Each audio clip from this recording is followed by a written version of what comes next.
അപ്പൊ എല്ലാവർക്കും നമ്മുടെ പുതിയ വ്ലോഗിലോട്ട് സ്വാഗതം. അപ്പൊ നമ്മൾ ഇന്നൊരു പുതിയ വിളവെടുപ്പ് വീഡിയോ ആയിട്ടാണ് വന്നിരിക്കുന്നത്.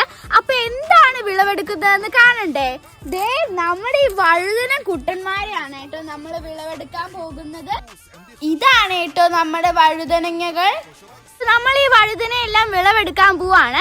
നമ്മൾ അന്ന് നട്ടതാണ് കേട്ടോ ഇവരെല്ലാം ഈ വലുതായി നിൽക്കുന്നത്. പിന്നെ അതിനിടയ്ക്ക് ഒരു കുഞ്ഞു മഴയൊക്കെ കിട്ടിയായിരുന്നു. 4 എണ്ണാണ് കേട്ടോ അപ്പൊ നമുക്കുള്ളത്. അപ്പൊ നമുക്ക് വിളവെടുക്കാം. അപ്പൊ ഒന്നാമത്തെ വഴുതന പറിച്ചു. ദേ ഇതാണ് കേട്ടോ. അടുത്തതും പറിക്കുന്നുണ്ട്. അങ്ങനെ നമ്മൾ 4 എണ്ണവും പറിച്ചെടുത്തു.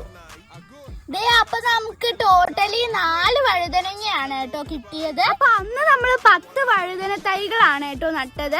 അപ്പൊ ദേ ഇവിടെ ഇപ്പോഴും പൂവിട്ട് കുറെ എണ്ണം നിപ്പുണ്ട്. ഇപ്പൊ നമുക്ക് കിട്ടിയത് 4 എണ്ണാണ്. നിങ്ങൾ ഇതുപോലെ വഴുതനയും വെണ്ടയൊക്കെ വീട്ടിൽ നടുവാണെങ്കിൽ വീട്ടിൽ നിന്ന് നമുക്ക്